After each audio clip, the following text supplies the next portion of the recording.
एक बार की बात है, एक युवक बौद्ध भिक्षु के पास जाता है और बौद्ध भिक्षु से कहता है कि हे महात्मन, मुझे मेरे दुश्मनों को हराना है, किंतु मेरे दुश्मन मेरे से भी ज़्यादा ताकतवर है और वो मेरे साथ बहुत ही गलत करता है और मुझे उसे हर हाल में हराना है।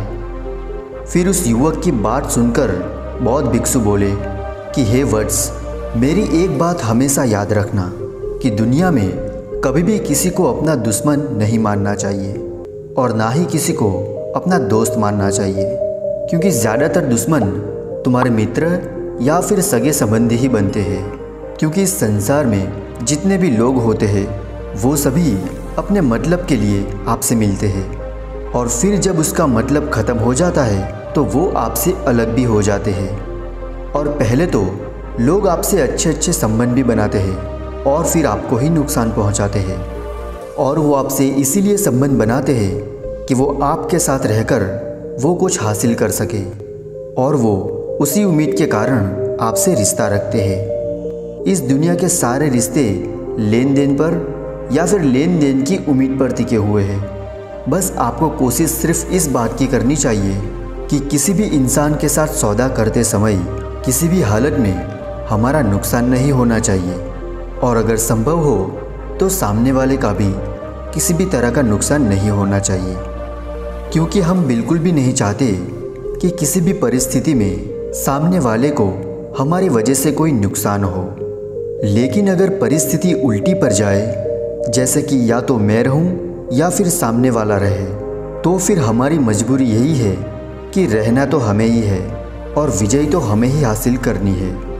और इस संसार में जो भी हमारे दुश्मन बनते हैं उसमें से अधिकतर दुश्मन हमसे ज़्यादा शक्तिशाली होते हैं, क्योंकि कमज़ोर इंसान जल्दी से आपका दुश्मन नहीं बनेगा और बहुत ही कम लोग होते हैं जो आपके बराबर होते हैं जो आपके दुश्मन बनते हो।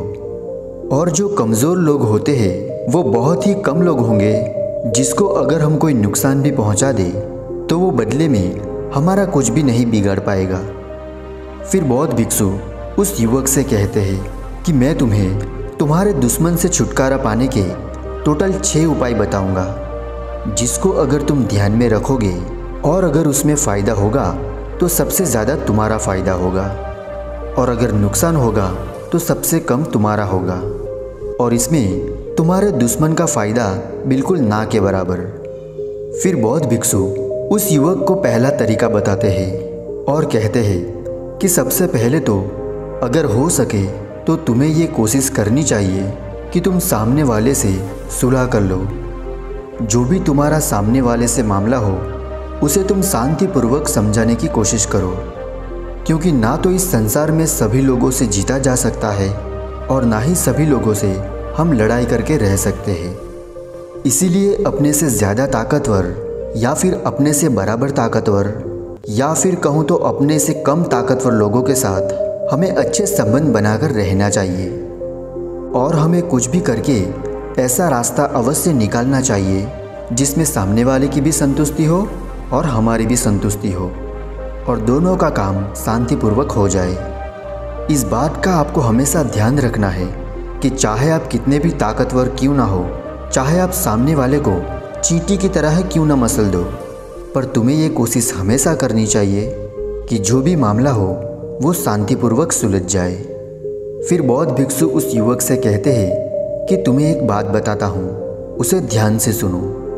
भगवान श्री कृष्ण कौरवों के पास सुलह का प्रस्ताव लेकर गए थे और इसकी सबसे बड़ी वजह ये थी कि उनके पास एक तो शकुनी और एक कर्ण जैसा महान योद्धा था और दूसरी वजह ये थी कि दुर्योधन भी एक सर्वश्रेष्ठ योद्धा था और तीसरी चीज़ ये थी कि उनके पास 5 तरह के अमर लोग थे जो कभी भी मर नहीं सकते थे, जिनमें से पहले थे भीष्म पितामह, जिन्हें स्वयं इच्छा मृत्यु का वरदान प्राप्त था, और 2 कृपाचार्य और अश्वत्थामा, जिनको युद्ध में कोई हरा नहीं सकता था।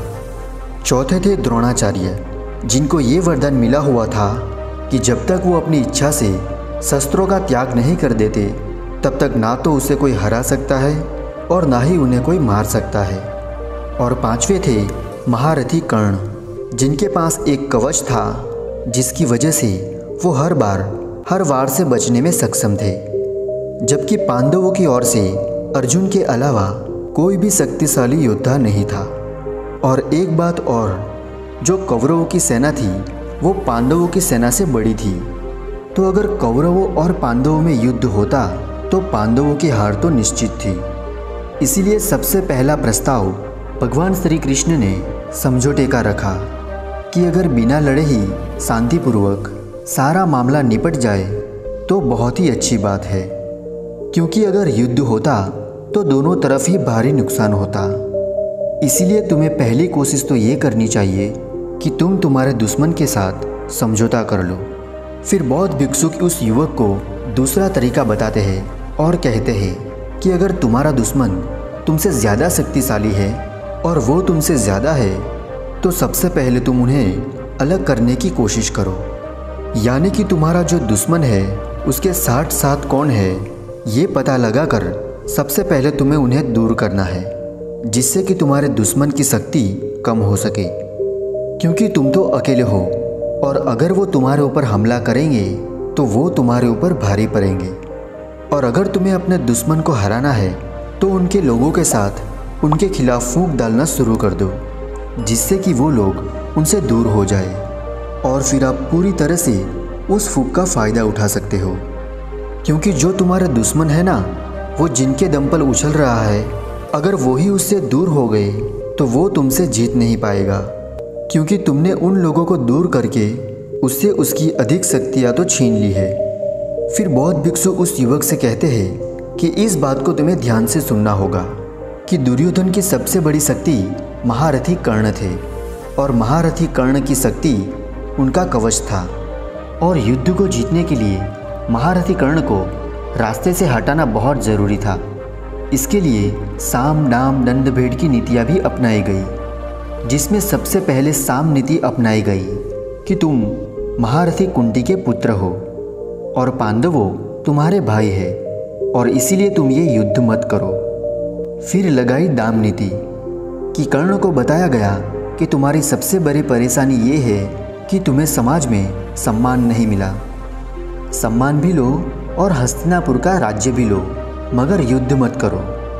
फिर भी नहीं माने तो लगाई भेद नीति और फिर महारानी कुंती को भेजकर ये वचन लिया कि अर्जुन को छोड़कर किसी भी पांडव को तुम नहीं मारोगे।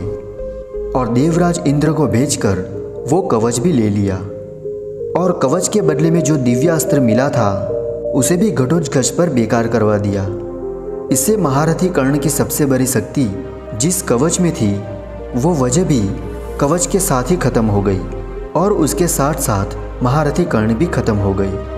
और जब महारथी कर्ण खत्म हुए तो दुर्योधन, जो कि महारथी कर्ण की वजह से सबसे ज़्यादा उछल रहा था, वो वजह भी खत्म हो गई। यानी उन लोगों के अंदर फूंक डालकर उनकी शक्तियों को ख़त्म कर दिया गया, जिससे वो कमज़ोर हो उठे। और जब कौरवों की शक्ति कमज़ोर हुई तो पांडवों को युद्ध करने में आसानी हुई। फिर बौद्ध भिक्षु उस युवक को तीसरा तरीका बताते हैं और कहते हैं कि अगर तुम्हारा दुश्मन तुमसे ज़्यादा ताकतवर है तो इसके लिए सबसे पहले तुम्हें अपनी शक्तियों को बढ़ाना चाहिए, धैर्य रखना चाहिए और इस बात का इंतज़ार करना चाहिए कि कब आपका शत्रु कमज़ोर हो रहा है और कौन उसके खिलाफ है और वो उसके ऊपर हमला करे, तभी आपको भी उसके ऊपर हमला कर देना चाहिए। यानी कि उसकी कमज़ोरी का पता लगाकर कि इस समय वो बुरी हालत में है और कोई और भी है जो कि उसका दुश्मन है, तो बस उसके साथ हाथ मिलाकर अपने दुश्मन को परास्त कर दीजिए, क्योंकि दुश्मन का दुश्मन आपका सबसे बड़ा दोस्त बन सकता है। फिर बौद्ध भिक्षु उस युवक से कहते हैं कि इस बात को ध्यान से सुनो कि जब चीरहरण हुआ था तब होना तो ये था कि पांडव सीधे सीधे कौरवों के ऊपर आक्रमण करते, लेकिन अगर पांडव उसी वक्त कौरवों के ऊपर आक्रमण करते तो भीष्म पितामह, जो कि कौरवों में थे, वो निश्चित रूप से सभी पांडवों को मार डालते और तभी पांडव कुछ भी नहीं कर पाते, क्योंकि भीष्म पितामह को इच्छा मृत्यु का वरदान प्राप्त था। और इसी वजह से पांडवों ने उस समय पर आक्रमण नहीं किया और वो चुपचाप वनवास चले गए और अर्जुन से कहा कि भैया अपने शस्त्र बढ़ाओ और भीम से बोला कि भैया अपनी शक्ति बढ़ाओ, जिससे कि वो पूरी रणनीति के साथ वो कौरवों के ऊपर आक्रमण कर सके, क्योंकि बिना स्वयं को मजबूत किए हम अपने दुश्मन को नहीं हरा सकते। और अपने दुश्मन को हराने के लिए हमें सबसे पहले हमें अपने आप को उससे लड़ने के लिए काबिल बनाना होगा और उचित समय का इंतज़ार भी करना होगा। तभी हम अपने दुश्मन को मौका देखकर पूरी शक्ति के साथ पराजित कर सकते हैं। अगर हम बिना अपनी शक्ति बढ़ाए उस पर आक्रमण करेंगे तो हम अपने दुश्मन का कुछ भी नहीं बिगाड़ पाएंगे और खुद ही नष्ट हो जाएंगे और उससे हमारा ही नुकसान होगा। फिर बौद्ध भिक्षुक उस युवक को चौथा तरीका बताते हैं और कहते हैं कि अगर तुम्हारा दुश्मन तुमसे ज़्यादा ताकतवर हो तो उसके लिए तुम्हें उस पर पूरी शक्ति के साथ आक्रमण करना चाहिए। यानी कि तुम्हें जब ऐसा लगे कि तुम उस पर पूरी तरह से आक्रमण करने के लिए तैयार हो तभी उस पर आक्रमण करना चाहिए। या फिर तुम किसी और से अपने दुश्मन के ऊपर हमला करवा रहे हो तो उससे तुम्हारा ही नुकसान होगा। और अगर उसने तुम्हारे दुश्मन से हाथ मिला लिया तो आपकी जान भी जा सकती है। और हमें इस तरह का इस्तेमाल करने से बचना चाहिए, क्योंकि किसी भी तरह की लड़ाई हो या फिर नुकसान हो वो दोनों का होता है और जितना सामने वाले का होगा लगभग हमारा भी उतना ही होगा। फिर बौद्ध भिक्षुक उस युवक से कहते हैं कि मेरी ये बात ध्यान से सुनो कि पांडवों ने कौरवों के ऊपर तभी आक्रमण किया जब अर्जुन के पास दिव्य शास्त्र थे और भगवान श्री कृष्ण भी थे। इसलिए पांडवों ने अपनी पूरी शक्ति का प्रयोग किया और कौरवों को हराया। लेकिन इस युद्ध में दोनों को ही नुकसान उठाना पड़ा। कौरव तो पूरे के पूरे नष्ट हो गए और उनके साथ साथ पांडवों के पूरे बच्चे भी नष्ट हो चुके थे। और इसीलिए तुम्हें अपने दुश्मन पर हमला तभी करना चाहिए जब तुम उस पर हमला करने के लिए काबिल बन जाओ। और अगर तुम बिना काबिल बने उस पर हमला करोगे तो तुम स्वयं ही बर्बाद हो जाओगे। फिर बौद्ध भिक्षुक उस युवक को पांचवा तरीका बताते हैं कि अगर तुम्हारा दुश्मन तुमसे भी ज़्यादा ताकतवर है तो तुम्हें सबसे पहले उसे दोस्ती करनी चाहिए।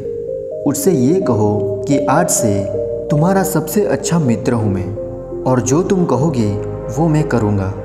और फिर उसी की शरण में जाकर उसकी नींव को खोखली कर दो, मतलब कि उसके साथ रहकर उसे धीरे धीरे बर्बाद करना शुरू कर दो, जिससे उसे ये भ्रम रहेगा कि आप उसके दास हो और गुलाम हो, जिससे कि वो आपके ऊपर ध्यान भी नहीं देगा और आप आसानी से उसे कमज़ोर करके नष्ट कर दोगे। फिर बौद्ध भिक्षु उस युवक से कहते हैं कि मेरी बात ध्यान से सुनो। शकुनी बहुत ताकतवर था और धृतराष्ट्र कमज़ोर थे, लेकिन धृतराष्ट्र से महाराज शकुनी के पिता और उसके 99 भाई को एक एक करके भूखा रखवा कर मरवा दिया था। और उसके बाद महाराज शकुनी ने ये कहा था और ये शपथ ली थी कि जिस तरीके से मेरे पिता की और मेरे 99 भाई की मृत्यु का समाचार एक एक करके मुझे हर दिन मिलता है, उसी तरीके से धृतराष्ट्र को भी मिलेगा। और अपने से ताकतवर लोगों को नष्ट करने का एक तरीका ये भी है कि तुम उससे भी ज़्यादा ताकतवर लोगों के पास जाओ और उससे कहो कि आप जो बोलोगे मैं वो करूँगा, बस आप उसका नाश कर दो, क्योंकि जो आपका दुश्मन है उसे उससे भी ज़्यादा ताकतवर लोग हरा सकते हैं। फिर बौद्ध भिक्षुक उस युवक से कहते हैं कि मेरी बातें ध्यान से सुनो कि जब लाक्षय ग्रह की घटना के बाद पांडवों को ये पता लग गया था कि भीष्म पितामह, महात्मा विदुर और द्रोणाचार्य कौरवों से प्रेम तो करते हैं पर आशीर्वाद के सिवा वो कुछ भी नहीं कर सकते। फिर वो भगवान श्री कृष्ण की पराक्रम देखकर उनके पास आते हैं और कहते हैं कि हमारी हार और जीत सब आपके हाथों में है। फिर बौद्ध भिक्षुक उस युवक को छठा तरीका बताते हुए कहते हैं कि तुम तुम्हारे दुश्मन के साथ इस तरीके का व्यवहार करो कि उसे ऐसा लगे कि उसका फ़ायदा हो रहा है पर उसमें उसका नुकसान हो, और इस तरीके से आप उनसे बिना लड़े उसे बर्बाद कर सकते हो। फिर बौद्ध भिक्षुक उन युवक से कहते हैं कि इन सभी तरीकों को अपनाकर तुम अपने से ताकतवर लोगों को, जो तुम्हारे दुश्मन है, उसे तुम बर्बाद कर सकते हो और नष्ट कर सकते हो। बस तुम्हें शुरू से लेकर अंत तक धैर्य बनाकर मौन रहकर शांत रहना है। और जब तुम धैर्य बनाकर रखते हो और योजना बनाते हो तो तुम्हारा पूरा ध्यान योजना पर ही रहता है और तुम पूरे ध्यान से योजना बना सकते हो। लेकिन अगर तुमने धैर्य नहीं रखा और अगर दुश्मन के ऊपर 60 के साथ वार कर दिया तो तुम्हारा दुश्मन तुम्हें हरा देगा और नुकसान तुम्हारा होगा। और इसीलिए तुम मौन और शांत रहो तो तुम्हारे दुश्मन को तुम्हारी योजनाओं के बारे में कभी भी पता नहीं चलेगा कि तुम्हारे अंदर हकीकत में चल क्या रहा है, और उसे सिर्फ ये लगेगा कि तुम उसके खिलाफ कुछ भी नहीं कर रहे हो। तो दोस्तों, कैसी लगी कहानी आपको कमेंट सेक्शन में ज़रूर बताना। और अगर इस चैनल पे नए हो तो चैनल को सब्सक्राइब भी ज़रूर कर लेना। तो मिलते हैं ऐसी एक नई कहानी में, तब तक के लिए अपना ध्यान रखें।